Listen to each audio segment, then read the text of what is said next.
Welcome to episode 4 of ReSync, an Assassin's Creed podcast. I'm your host, Landon, joined by my wonderful, lovely co-host, Lukas. That's me. How you doing, buddy? I'm tired. I had a long week and weekend. What do you mean? Care to elaborate? I went to Nashville on Thursday. That's cool. And then we were leaving on Sunday. Okay. Got a flat tire. Nice. They didn't have the tire that we needed to replace because apparently my buddy has weird tires. Nice. So we had to stay a whole extra day in Nashville. Nice. I mean, it was Nashville, so it wasn't terrible. But I'm really tired. I did a lot of fun party things. And we did a lot of Assassin's Creeding. Yeah, I did that too. Like Segue. a few days later. Yeah. Because we weren't here last week. Yeah. That's my fault. He sucks. I do not suck. The events that transpire around me suck. Yeah. I had an emergency, and then the next day, someone that we both know was in need, and I stepped up. Well, he physically couldn't step up because it was originally supposed to be when he wasn't working, but then got moved to when he was working, and it was just a whole clusterfuck. Then it get back to when I basically would have been off work. So Yeah. So yeah. But anyway. Just shit happened, okay? Yeah, that's the point. That's the point. Happened.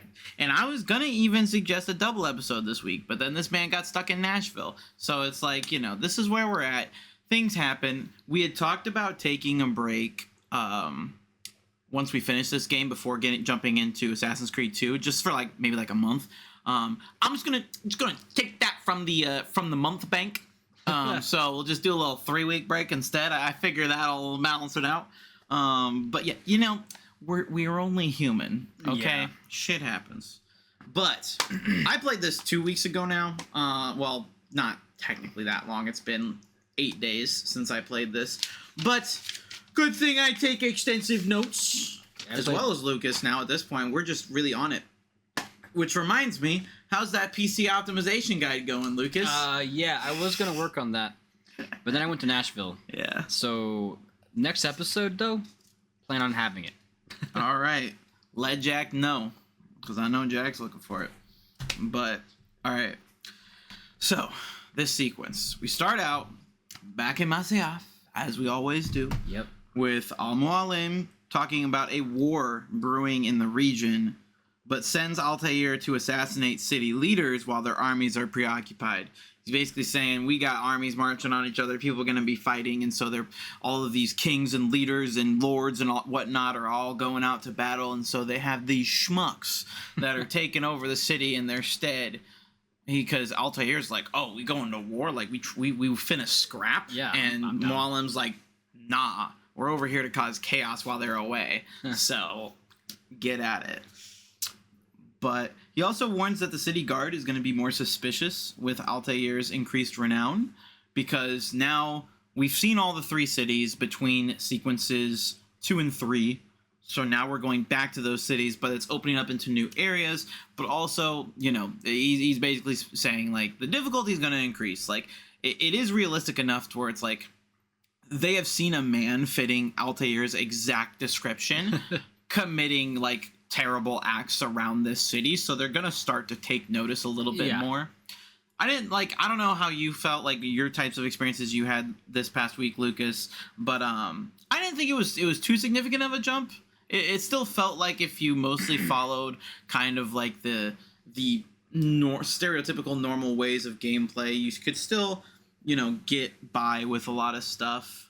But yeah, I could still run around the street without being attacked by a guard or anything, which is nice. And honestly, I just thought I felt like there were just more guards present for me. More guards. They start trickling in more of the smarter AI enemies, different things like that. People you can't just attack because they will attack you first. They'll counter you. Yeah, they'll counter and they'll grab and stuff like that. But now you can counter grab. Which is very, very nice.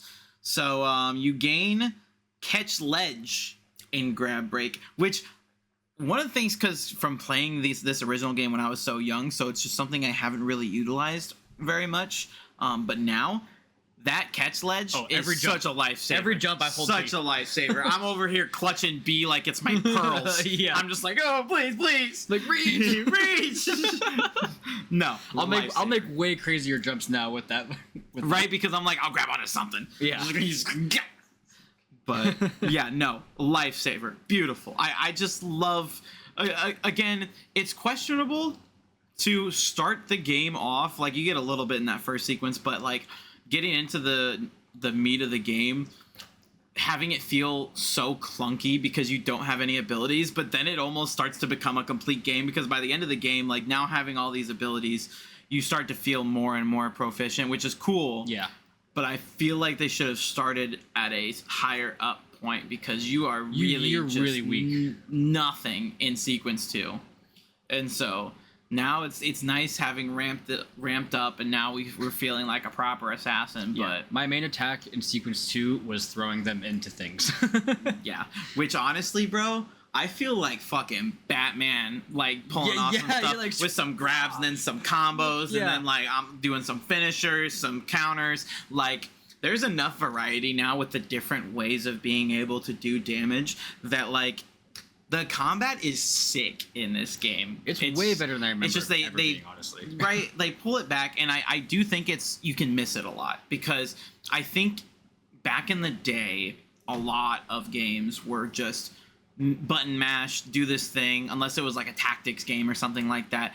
I think the complexity of Assassin's Creed's combat systems was mostly lost on people because it wasn't so much as a pain. Like nobody really knew what it was, right? Like, how that even would. Right, because when you combine all that stuff together and you get a little free flowing stuff going, I think the biggest thing is that it does look clunky if not executed correctly.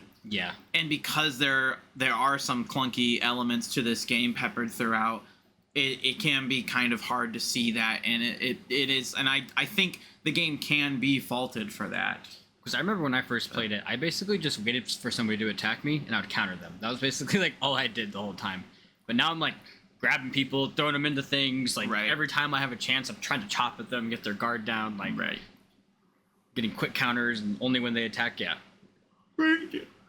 And honestly, I'm not gonna lie, I think the Souls games are part of my reasoning for that because I've just had my ass kicked so many times in combat that now I've just become so much more of a I need to utilize every aspect of combat type of person, where before it was a if whatever works type of guy. Like I didn't need to be doing all that extra fluff. But then for the sake of this podcast as well, I'm really just trying to experience as much of the game as possible. Yeah. So I've been experimenting with different things, and this game fucks. This game fucks. But so you get those new abilities. That's pretty cool. We're gonna start off with Damascus. Do you remember the order you went in? I did the order. Yeah, I went to Damascus, Acre, and then Jerusalem. And then Jerusalem. Yeah, I tried to follow because I actually hit like the select button and saw there was like an order, and I was like, okay, I'll just do that then. Right, because that is the canon order of things. But again, you can approach it in any order. Do how you want. You know, like you do you. But for the sake of continuity here, we'll go with Damascus first, where you can first interrogate a man to reveal the Merchant King will come out to speak at a party. So our target in Damascus is this Merchant King who is now kind of leading the city because of this war that's going on, and a lot of the leaders are out fighting. So he's kind of the de facto leader. He's also the richest man in town. Yes. And you can eavesdrop on a conversation discussing a wine shipment out to the feast. So there's some special wine being ordered. I love wine. Delicious. Absolutely nothing wrong with wine in my eyes. But then you pickpocket a letter that exposes a party at the Merchant King's palace. So we kind of then learn that, okay, it's going to be at his palace. We figure out the location. And an informant that you can talk to also gives Altair a map of the Merchant King's guard stations, which we've gotten similar things before, just helping you plan out if you want to be a little stealthier. And then you can eavesdrop on a conversation discussing scaffolding that was accidentally left leading up to the Merchant King's quarters while setting up for the party. So we've also got a route we can take. Wait, what was that one for you? What was that? Eavesdrop. For me, I destroyed shop fronts for that one.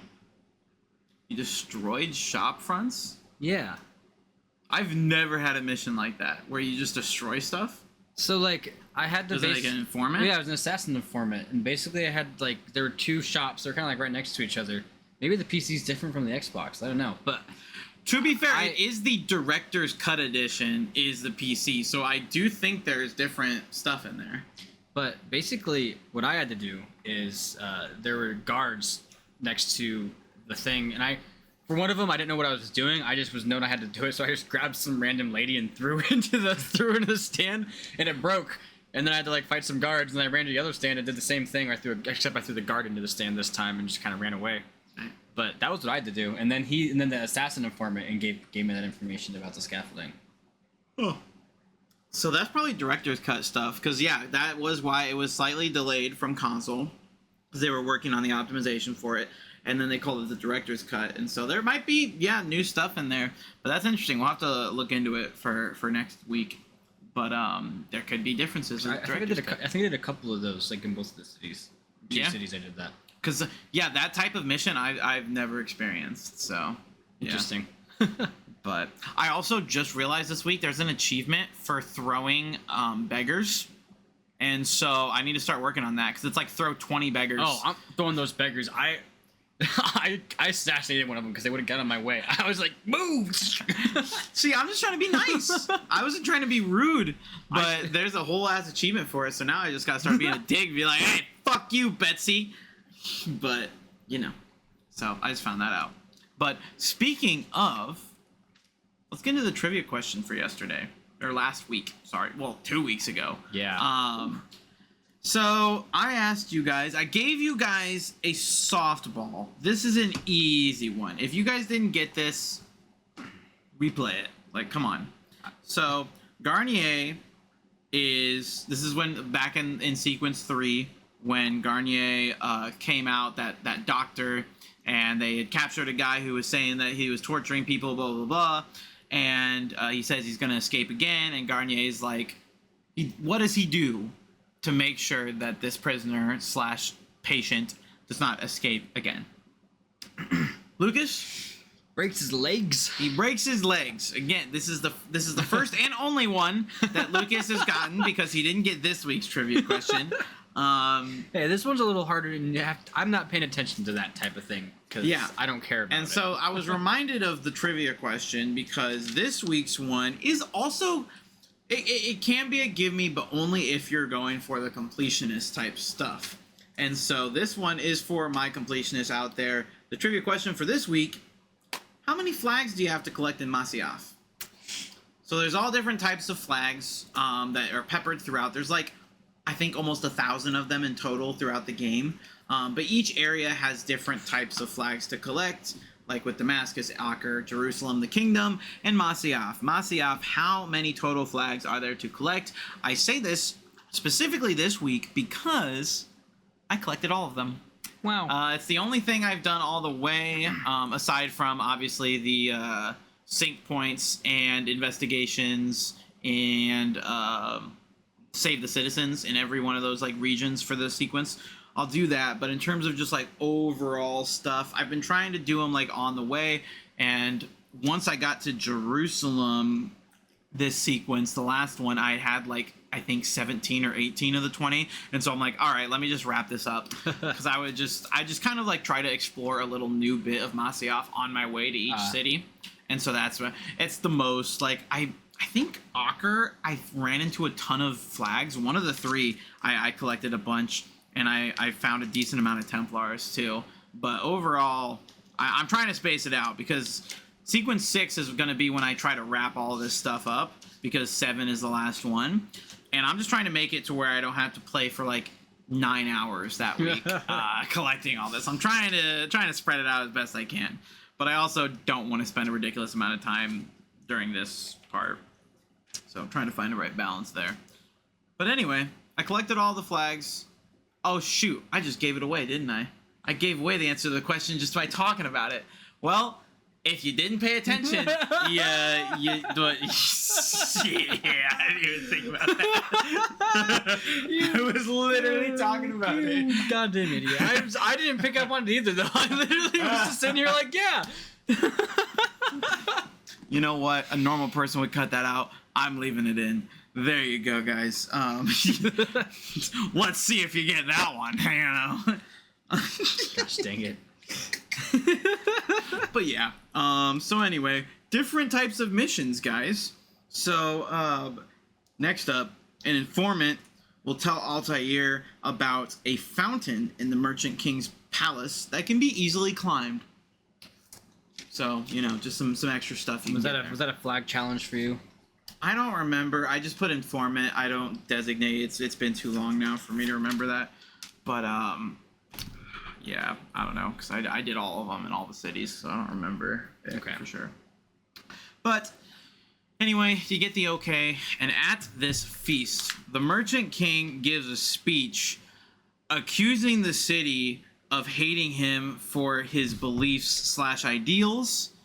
And so here's one of the things. I think it was in one of the eavesdrops or something.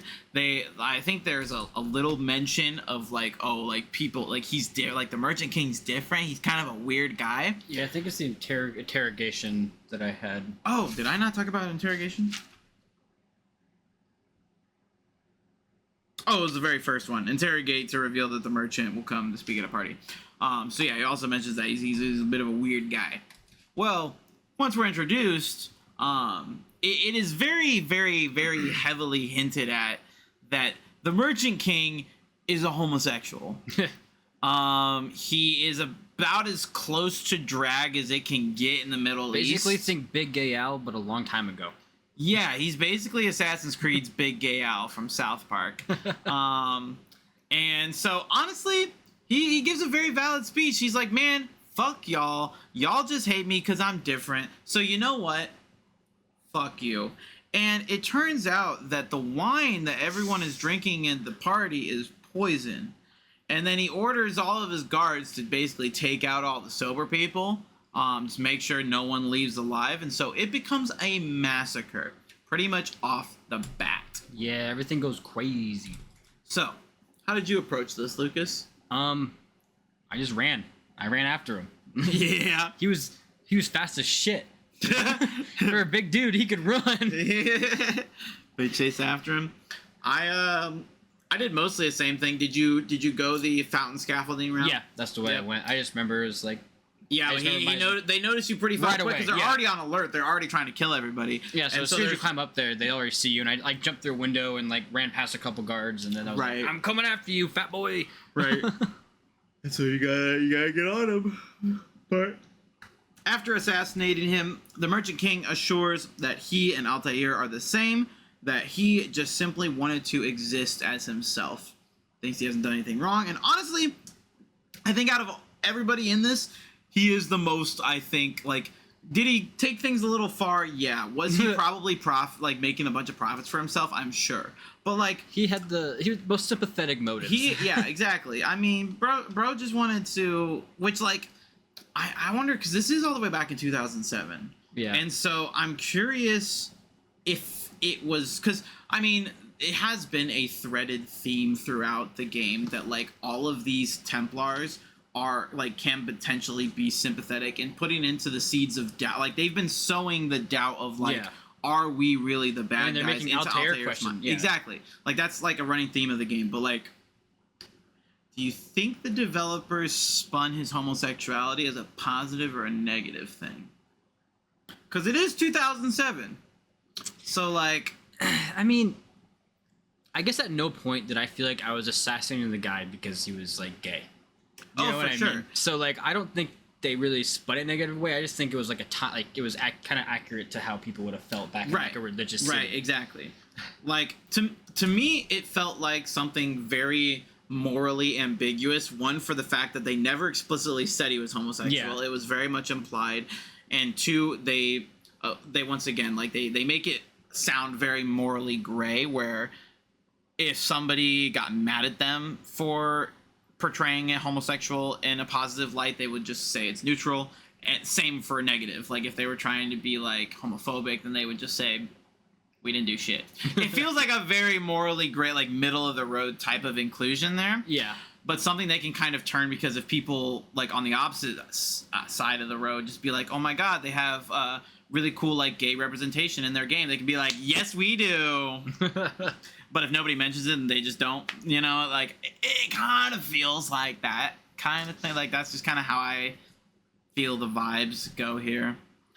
But it's interesting nonetheless. Fairly progressive for 2007, depending on how you take it. But, you know. Very up to interpretation, I think.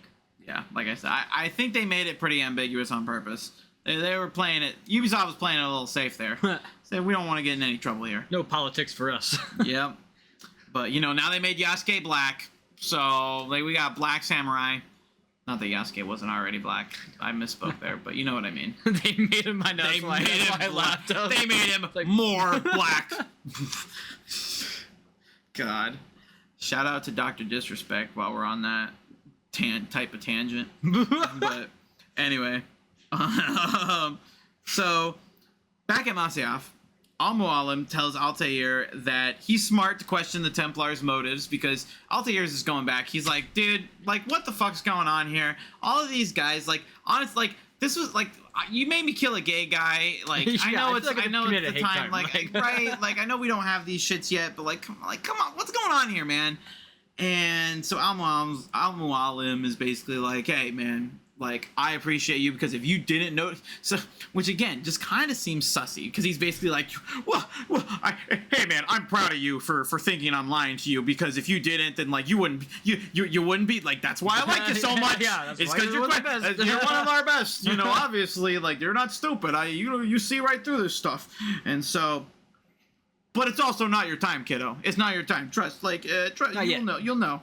And he talks in a bunch of circles. Man just yaps. He really doesn't say anything of substance. It's a lot of, the time will come where your destiny will unfold and all will be revealed, yada, yada, yada, smoke and mirror, smoke and mirror, smoke and mirror. And it's just... Big yapper like our buddy Matt. Yeah. And, you know, you can kind of see the wheels turning in Altair's head a bit even, where he's starting to just get a little frustrated at this point. But, you know, master's the master, whatever, like, okay, like, kind of begrudging, like, whatever. And then you regain balance and dodge, as well as sword expertise, which is the most useless one so far. You do more damage. Yes, that was which I don't know, because I wasn't nerdy enough to really look at that this deep into it. But like, I tried using the sword more after that because in Damascus I was using the short sword, which was the shit. You're 100% right, bro. It's so great. But then I was like, oh, well, if it only did damage to my sword and not my short blade, I want to use my sword. So I went back to using the sword. But did you notice a damage increase for the short blade? I wasn't sure if it counted. So I didn't actually use it as much because I was getting into a lot like bigger fights, like more groups of people. Right. And for that, I feel like the sword was the better choice. Right. But I did use it a couple times. I felt like I could break through the guards still about the same as I would. There's no heavy attack with the short swords, so you can't attack some of the guys anyways with it. But I thought the counters were like just as good, if not better. So I couldn't tell. Right. I don't know. For the sword, I definitely could. Right. So I went mostly with the sword because of that, because I was like, well, maybe there's a short blade damage boost down the line. I don't remember off the top of my head. Well, I thought it was a crossbow initially, wasn't it? And then they changed it to a knife? Yes. It was originally going to be a crossbow, and then they got rid of it for historical accuracy. So I wonder what kind of, reworking they did there. Well, I think they reworked it into the throwing knives, and then they're like, well, we need something for combat, and it's like, sure. That makes sense. Give him a knife. But yeah. So, moving on to Aker. First thing you can do is have a little informant help and tells Altair that William, who is our target this time, will retreat into the citadel when confronted by King Richard. So we learn that the king's coming to town. Big boy shit is going on in Aker. So you can then pickpocket the letter expressing doubt that William... Okay, sorry, my fucking handwriting's awful today. Mine was too, actually. Yeah. So explaining doubt that the that William and the Templars in general in Acre are doomed to fail, basically saying like he kind of is a bit of an overarching thing. It's not so much talking about this assassination in general, but it's like people are kind of noticing that things are going on. We're assassinating people, like things like with the war and stuff like that. And they're like, hey, like something's going on here, and a lot of bad people are getting taken care of. And like maybe they're not these like fearsome people that we think they are. There's a little bit of doubt in the population, which is kind of like a cool little thing where, yeah, it doesn't really help with the assassination, honestly, all that much. It mentions William, but it doesn't really give us anything about, you know, like any tip or anything. But it is kind of a nice nod to being like, okay, your actions are having an effect where the community is actually noticing. Yeah, like people are picking up on it. Right. Which is nice for an older game like this. Which, next, you can do another interrogation to learn that the king is meeting William today, leaving him distracted. Because we hear that he does not take these visits well. So another informant will tell Altair that if the Citadel gates close, climbing the walls is the only escape, that this fortress they're going to is pretty impenetrable, and also, you got to be careful. That assassin was a little bitch for an assassin. Was it the one about he was being hunted, and you had to like... Yeah, you had to assassinate the people. Yeah. But like, he's an assassin. Why is he so scared? Like, I get you're Altair and you're a badass, but like, why did he do it? He's like the third person to do that. There's 2 types of informant missions. I have like 3 or 4 types of informant missions. Well, yeah, I know, but like, for me, like that's like the 3rd time I've done that. There's a lot of bitches in this game. Yeah. But yeah, well, I guess I've remember seeing a few other assassins too. I'm like, why aren't these assassins doing their own stuff? Like, well, there are some rookie assassins that got a little in over their heads and they need backup. I guess so. So we're the backup. I guess thanks for the fountain, bro. But next, you can pickpocket a map detailing William's archer stations in the Citadel. So once again, just showing you where people are at, helping you out if you want to plan a more stealthy approach. And finally, you can pickpocket a map detailing a forgotten structure in William's Citadel. So a lot of construction work around the kingdom. So once again, some like scaffolding type stuff has been left around for you to just conveniently use if you want. So then those are the investigations. You can then go and do the assassination where William is basically just bitched out by the king, claiming that he is being way too hard on people and it's just going to make him sympathetic to the enemy cause and it's going to cause a lot of bullshit and he needs to chill the fuck out. But William is basically just being like, all right, you know, whatever the fuck you say, dude, fuck off, and just kind of storms back into the Citadel with having a big old temper tantrum because he's mad because he got yelled at. And so, you know, he calls a meeting from everyone and he literally talks about like beforehand where he's just like, I'm gonna need to like vent. I know this is gonna go bad, so make sure that everybody's here so that I can yell at them later about all this shit. And that's exactly what he does. He gathers all the troops together and he was like, you guys are pieces of shit and awful and you need to do better. And look at this guy, because doesn't he execute a deserter or something? Do you remember? He executes somebody. It was they were like drinking late last night or something like that, or they were doing something, but just executed one of them. And it was just like, yeah, fuck y'all. And it was just doing some terrorist level shit. So, how did you approach this? Well, I don't know how to use these goddamn scholars. Because, like, I get so far, and I'm like, do I just have to wait? Or, like, what's going on? But as soon as I leave the blend, I get caught. So I'm trying to... And it drives me crazy. But anyways, after I used the priest, they walked all the way around, and then I got out of the blend and got caught, and I had to kill the guards. And then I killed them. Yeah, so, like, the scholars in the game have set paths, and so it's not like they'll just automatically take you to whatever objective you want. Yeah. And so sometimes they're not positioned very well, or, like, they seem like they'll get you somewhere and then they don't. And so that's why I went up the scaffolding on the east side, or the west side, and then just went from the rooftops. and I saw out their whole thing and was like listened to their whole conversation. And the second everybody cleared out, I just went down and I like that. Yeah, stealthy. Yeah, I was true assassin that time because I took out all the archers that were on the rooftops, just one by one, just and I go down, and yep, it was a good time. I felt proud of that assassination. But after assassinating him, William argues that he is preparing the city through his actions, whereas the assassins just basically put everything into chaos, which honestly isn't the worst argument in the world. He's basically being like, I'm whipping them into shape because war is coming. There's going to be famine. There's going to be all these problems. And so I'm just whipping everybody into shape. If I don't do this, then somebody is going to do something way worse.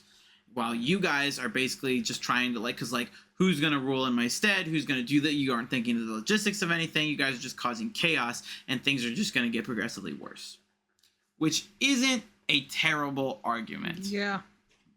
So once again, the Templars just having very morally gray, very ambiguous types of motivations where it makes sense. Doesn't he also find out that they're Templars too from William? Yeah. Isn't that revealed? Yeah, because back at Masyaf, Altair confronts Al-Mualim, basically demanding that he know who these people are, because they're he's just heard all of them say how organized they are, but Al-Mualim refuses to elaborate, and so he literally is basically like, I don't care if you kill me, I'm not doing this until you tell me what's going on here. So then Al-Mualim is like, okay, fine. They're Templars. Wait.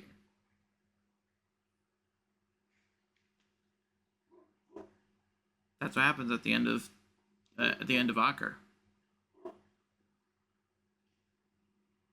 Yeah. Yeah, you're right. Yeah. I read that wrong. Yeah. So yeah, it's all but it's being heavily hinted at, and I think we've even heard the word Templar before. I could be wrong. It could just be like a brotherhood. I know because I know they've mentioned a brotherhood. They've mentioned connections. Aren't the Templars the knights? That you have to fight? Yes. Aren't they Knight Templars? Yes. They are. Yes. Yeah, there is at least that. But outside of that, I don't remember if the word Templar has ever been used. But yeah, so he reveals they're Templars. And for some reason, this just makes Altair super happy. All Al-Mualim basically told him was just a name, oh yeah, it's the Knights Templar, and Altair's like, oh my god, that makes so much sense, thanks daddy, I love you so much, I'm so sorry I ever doubted you. And it's like, huh? But still won't reveal the nature of their plan. That's literally all he gives us is Templars. They're Templars. Yeah, we still know what the treasure is or anything.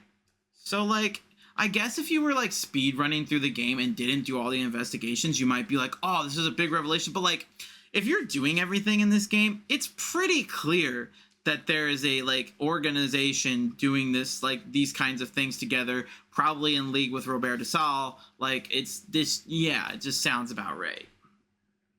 But anyway, that happens. And then you move on to the final city, because we're doing all three cities. It's the longest sequence yet. It is the longest sequence in the entire game. You go back to Jerusalem, where first you can interrogate a citizen to reveal Majd ad-Din, who is the target this time, rules the city through fear, executing anyone that gets in his way. He made William look like a teddy bear. This man doesn't give a fuck. He says, if you don't fuck with me, you don't fuck with life. You're done. And I'm gonna do it myself. Literally.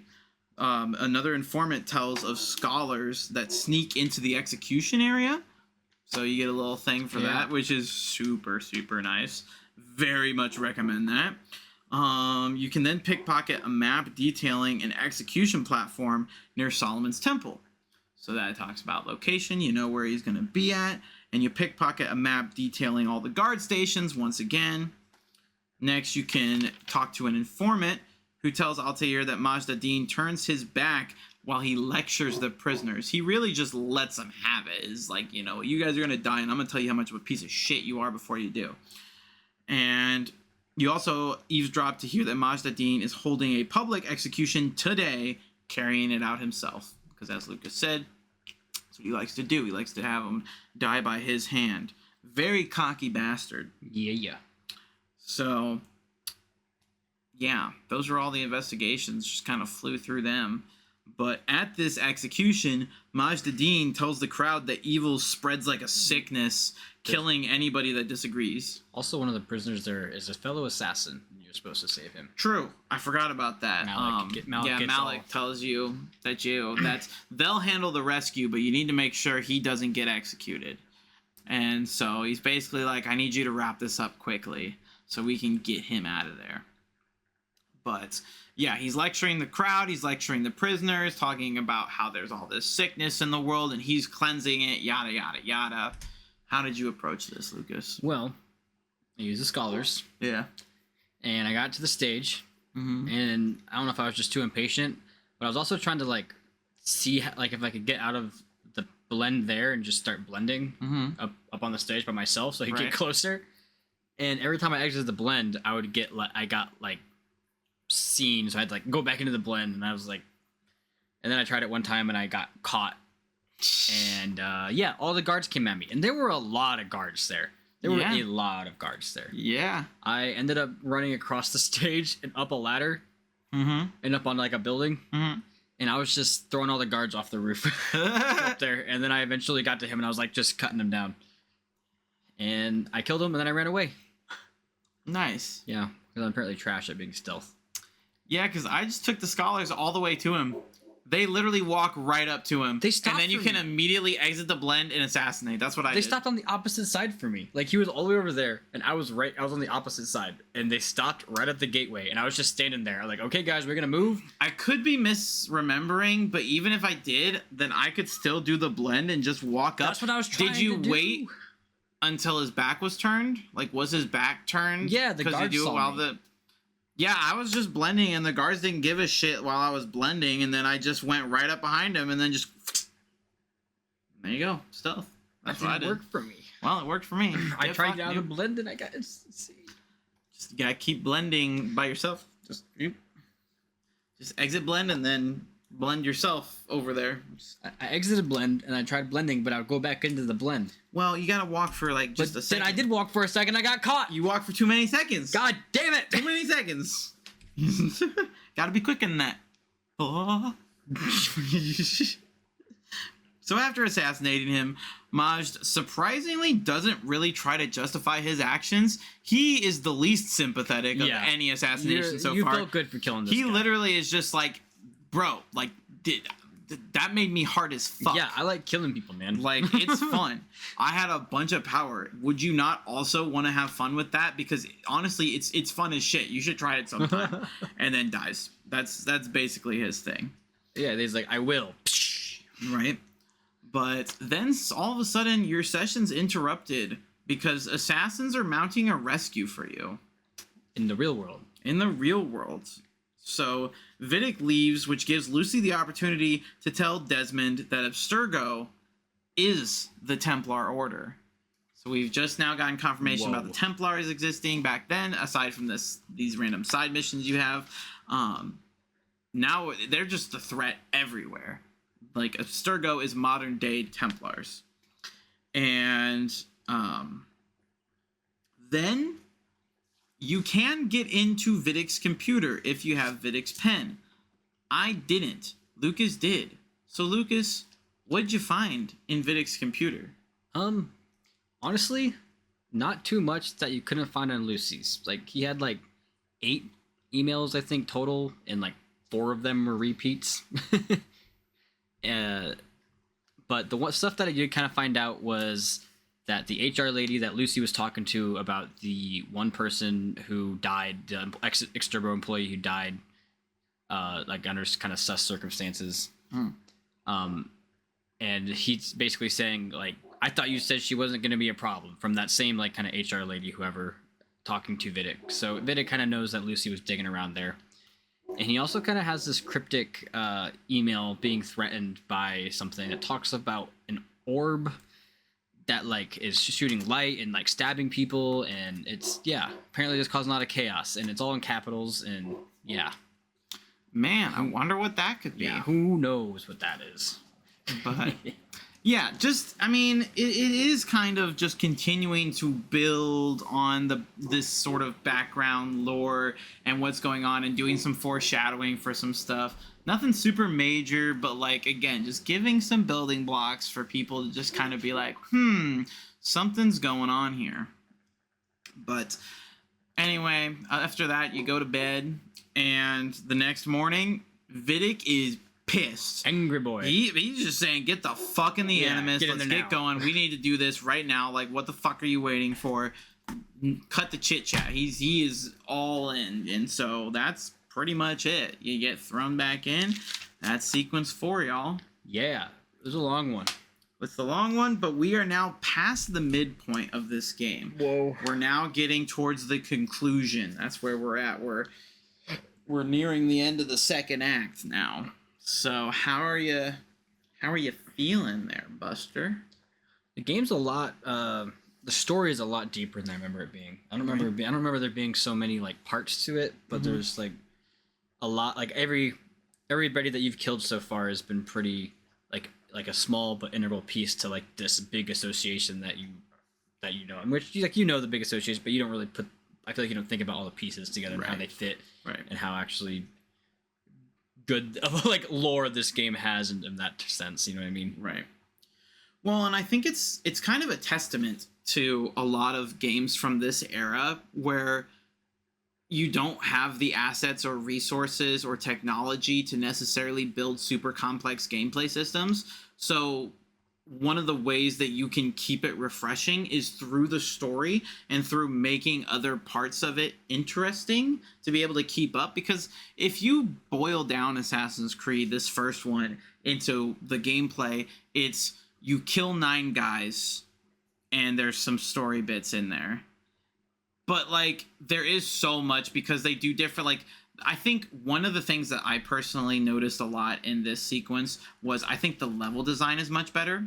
Yeah. I'd say Jerusalem's probably the least like of the 3, but I really, really like the level design in these new districts in Damascus and Acre. I thought they had a lot more variety. It wasn't just the same buildings over and over. And there were some really cool things to like traverse with the parkour and stuff like that. Well, there was a waypoint that I couldn't figure out because I didn't even know you could do this, but apparently you can backwards jump. Like if you're hanging on a wall, you can jump to a ledge behind you. Yeah. And that's how you had to get to one of them. And I didn't even know you could do that. So I spent like 15 minutes just trying to get to a waypoint on one of these. Yeah.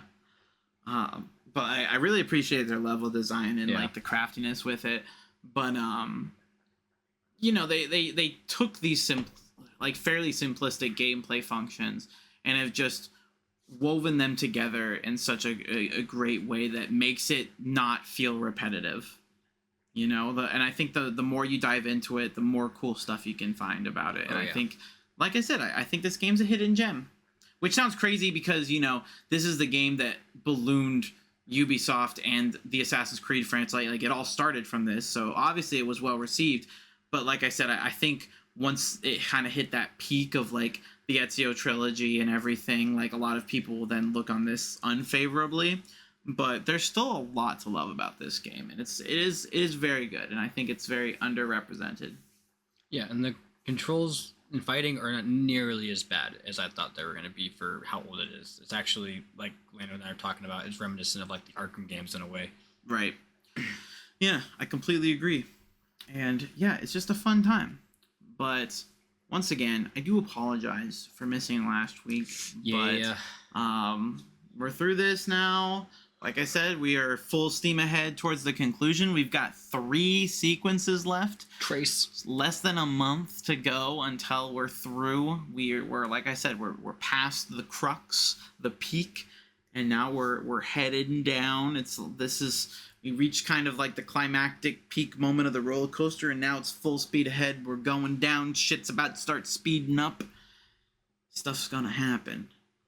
We're going to be here to check it out. So we will see you guys next week. Do you have anything else you want to add, Lucas, before we sign off? Nope. I don't think so. Nope. And so, once again, appreciate you all. There was a significant uptick in 2 weeks ago's episode. So just want to say thanks for that. Thanks for for watching our stuff. Pretty cool. Like I said, leave a comment down below or talk to us over on socials. PandaMaster CC. Jack, he'll get your PC optimization guide at some point. And just for anybody else that wants to play on PC, I've actually been having, which this is slightly off topic, but I've been having similar PC issues for a little game called Dragon Age Origins, which came out a year after Assassin's Creed, but still the same time frame. It just is horribly optimized. Horribly. And I have to, like, the only way I can run the game is by having it on all low settings. A 2009 game. Do you know how bad a 2009 game looks in all low settings? It looks awful. And I could run that thing at like 150 frames. But it is a known problem that Dragon Age Origins and I think Dragon Age 2 just run horribly on modern PCs. And you have to jump through all these dumb hoops to do it. Or if you, I think there are mods that fix it that I just haven't messed around with. That's kind of ridiculous. It sucks. It sucks so bad because the game is so good. It just runs like dog water. Assassin's Creed isn't that bad. There's a few annoying things you got to do in order to play on PC. Like, for instance, you won't have internet. So if you like listening to music when you play or watching something, sorry. Yeah.